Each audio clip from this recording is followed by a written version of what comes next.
OBC সার্টিফিকেটে আসলো নতুন নিয়ম, আবার বলছি 66টা যে ক্যাটাগরি আছে ওবিসি তারা বৈধ হলেও কিন্তু সার্টিফিকেট ভেরিফিকেশনে নতুন নিয়ম এলো, যদি তা না হয় তুমি ওই 66টা ক্যাটাগরির মধ্যে থাকলেও কিন্তু তোমার সার্টিফিকেট বাতিল হতে পারে।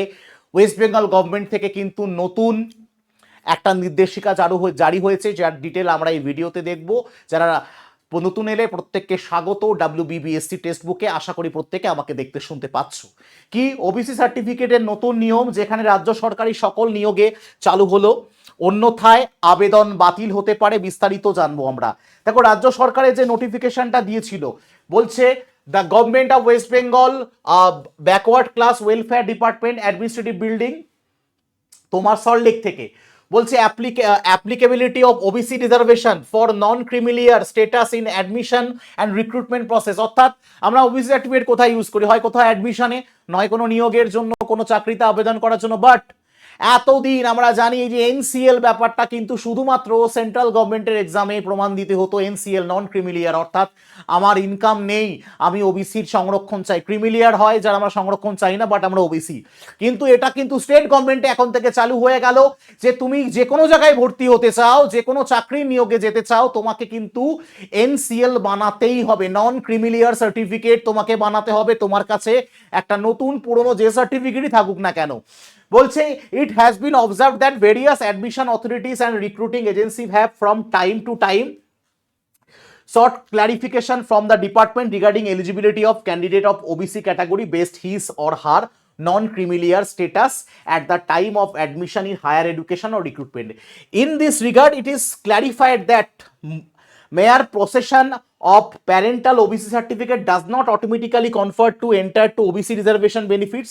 Reservation under the OBC category is admissible only to candidates belonging to the non-creamier and possessing a valid OBC NCL certificate issued by the competent authority. আমি এই পুরোটার একটা বাংলা তর্জমা এবং পুরোটার এক্সপ্লানেশন এখন আমি তোমাকে দেব। মন দিয়ে ভিডিওটা দেখবে, একটুও স্কিপ করবে না। দেখো কি বলছে ওবিসি স্ট্যাটাস, ওবিসি সংরক্ষণের নতুন নির্দেশিকা, একটি সহজবোধ্য গাইড। উচ্চ ও সরকারি চাকরিতে সংরক্ষণের সুবিধা পেতে নন ক্রিমিলিয়ার শংসাপত্রের বাধ্যতামূলক ভূমিকা। মেমো নম্বর এত, তারিখ 29শে মে এটা জারি করা হচ্ছে। কি হচ্ছে বলছে এই নতুন, কেন এই নতুন নির্দেশিকা? নিয়োগকারী সংস্থা ও শিক্ষা প্রতিষ্ঠানগুলির মধ্যে ওবিসি যোগ্যতা নির্ধারণ নিয়ে বারবার বিভ্রান্তি হয়। ডুপ্লিকেট তো ভরে গেছে, এটাতে কিন্তু সন্দেহ নেই। ভর্তির সময় নিয়োগের চূড়ান্ত পর্যায়ে এসে নন ক্রিমিলিয়ার এনসিএল স্ট্যাটাস যাচাই করতে গিয়ে প্রক্রিয়া সে আদৌ যোগ্য কিনা ওবিসি, সেই জন্য সরি, এই বিভ্রান্তি দূর করতে এবং প্রক্রিয়াটিতে স্বচ্ছ করতে পশ্চিমবঙ্গ সরকারের অনগ্রসর কল্যাণ দপ্তর থেকে চূড়ান্ত কিছু স্পষ্টীকরণ দেওয়া হয়েছে, কিছু স্পষ্ট পয়েন্ট দেওয়া হয়েছে। দেখব সেই পয়েন্টগুলো কি পয়েন্ট। দেখো, প্রথমেই যদি আমি দেখি কোন পয়েন্ট, তাহলে প্রথমে বলছে শুধু পিতার ওবিসি সার্টিফিকেট থাকলে যে তুমি ওবিসি একেবারে প্রমাণ হচ্ছে তা না। কি বলছে? শুধুমাত্র পিতার ওবিসি শংসাপত্র নট ইকুয়াল টু স্বয়ংক্রিয় সংরক্ষণের অধিকার, তুমি সংরক্ষণ পাচ্ছ না। কি বলছে? ওবিসি তালিকাভুক্ত প্রার্থী বৈধ ওবিসি এনসিএল শংসাপত্র তুমি সংরক্ষণের সুবিধা পাবে। অর্থাৎ তোমাকে এনসিএল বার করতে হবে বিডিও এসডিওতে গিয়ে প্রপার ডকুমেন্টেশন দিয়ে। এখন একটা অ্যাফিডেভিটও লাগছে, সেটার ভিডিও অলরেডি রিজু স্যার তোমাদের করে দিয়েছে। কি আছে? সংরক্ষণের জন্য আবশ্যিক দুটি শর্ত। কি? ওবিসি ভুক্ত তো হতেই হবে ওই 66টার মধ্যে, এবং 2 নম্বর নন ক্রিমিলিয়ার হতে হবে, প্রার্থীকে নন ক্রিমিলিয়ারের অন্তর্ভুক্ত হতে হবে উপযুক্ত কর্তৃপক্ষের দ্বারা জারি করা ওবিসি এনসিএল, মানে তোমার ওবিসি সার্টিফিকেট দেখিয়ে তোমাকে এনসিএল বার করে এনেই তুমি স্কুল কলেজে ভর্তি অথবা যে কোনো চাকরির আবেদন করতে পারবে। মনে রাখবেন, শুধুমাত্র ওবিসি ক্যাটাগরিতে থাকাই যথেষ্ট নয়, এনসিএল শংসাপত্র ছাড়া সংরক্ষণের কোনো দাবি গ্রাহ্য হবে না। অর্থাৎ তোমরা যারা রিভ্যালিডেশন করেছিলে ঠিক একই রকম একটা প্রসেস এনসিএল। তুমি জানো রিভ্যালিডেশনের সময় তোমাকে এনসিএল এর ফর্মটাকেই ফিল আপ করতে হয়েছিল আরো একবার। আসলে সরকার বদলাচ্ছে, প্রেশার এসে পড়ছে তোমাদের উপর। কতবার আবার ছুটতে হবে বিডিওতে, আবার ছুটতে হবে এসডিওতে, আবার ছুটতে হবে পৌরসভায়। কি বলবো, কিছু করার নেই, সরকারের নির্দেশিকা করতেই হবে। নির্ধারিত তারিখ, বলছে আবেদন প্রক্রিয়া শুরু, নির্ধারিত তারিখ বিজ্ঞপ্তিতে উল্লেখিত শেষ দিন। বলছে এই তারিখের মধ্যে, ওই যে তারিখের মধ্যে এনসিএল জমা দিলে তুমি ওবিসি হিসেবে গ্রাহ্য হবে, আর ওই তারিখের মধ্যে তুমি এনসিএল শংসাপত্র জমা দিলে বাতিল হিসাবে, এরপরে দিলে বাতিল হিসাবে গণ্য হবে। কি বলছে, আবেদন প্রক্রিয়াকরণের পদ্ধতি, আপনি কোন বিভাগে পড়বেন। বলছে ওবিসি সংরক্ষণের দাবিদার, বলছে নির্ধারিত তারিখের মধ্যে ওবিসি এনসিএল আছে, হ্যাঁ, তাহলে আপনি ওবিসি সংরক্ষণ পাবেন। যদি না হয় তাহলে সংরক্ষণের সুবিধা তো পাবেন না। এবার সেটা কি হবে, তোমাকে ইউআর ক্যাটাগরি অর্থাৎ জেনারেলে তোমাকে ট্রান্সফার করে দেওয়া হবে। বলেছে বাস্তব উদাহরণ, একজন প্রার্থী কিভাবে বিবেচিত হবে।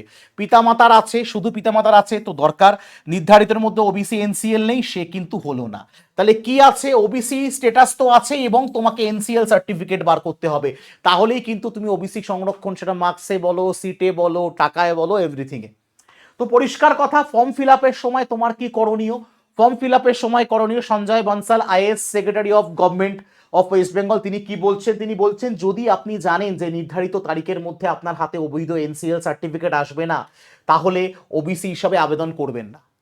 অর্থাৎ তোমার কাছে ওবিসি সার্টিফিকেট আছে, তারপরেও তুমি ওবিসি হিসাবে জয়েন করতে পারছো না, কি করবে বলো। এনসিএল তোমাকে ওই টাইমের মধ্যে, আমি বলবো এখনই শুরু করে দাও, এই মাত্র শুরু করে দাও, শুনলে কালকে থেকে প্রসেস শুরু করে দাও। ভবিষ্যতের বিভ্রান্তি এবং শেষ মুহূর্তে আবেদনের বাতিলের ঝুঁকি এড়াতে শুরুতেই জেনারেল হিসাবে আবেদন করুন। Candidate may be allowed to or encourage to apply under the unreserved category to avoid confusion at letter stage. But এটা তো সমাধান নয়, তোমার ওবিসি সংরক্ষণ এটা সাংবিধানিক সংরক্ষণ। তো আমি চাই, আমার কাছ থেকে যদি ব্যক্তিগত মতামত জানতে চাও, তুমি আজকে শুনলে কাল থেকেই তোমার এনসিএল তৈরি করার কাজ শুরু হয়ে যাক, এমন কোনো ব্যাপার না।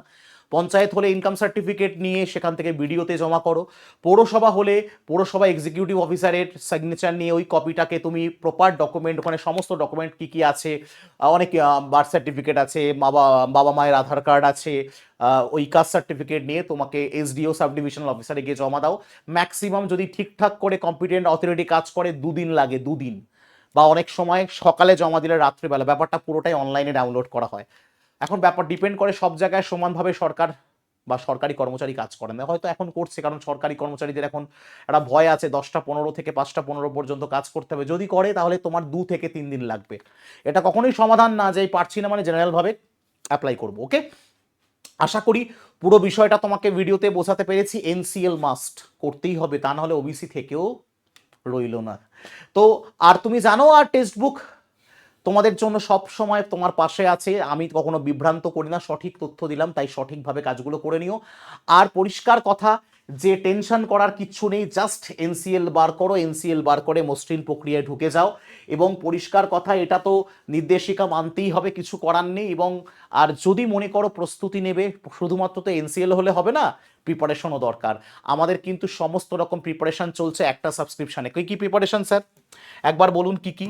দেখো, যেমন মিসলেনিয়াস, পিএসসি ফাউন্ডেশন, গ্রাম পঞ্চায়েত, ক্লার্কশিপ, আইডিও, ডাব্লিউবিপি নতুন ব্যাচ, আপার প্রাইমারি টেট, এটা গেল স্টেট। সেন্ট্রালের SSC GD, group D, NTPC, CTET, banking এবং আপকামিং যত স্টেটের এক্সাম আসবে, প্রাইমারি টেট আসুক, আপার প্রাইমারি আসুক, কোঅপারেটিভ আসুক, গ্রুপ সি গ্রুপ ডি আসুক, যা যা আসবে সব কিছুর ব্যাচ এর মধ্যে ইনক্লুড হতে থাকবে।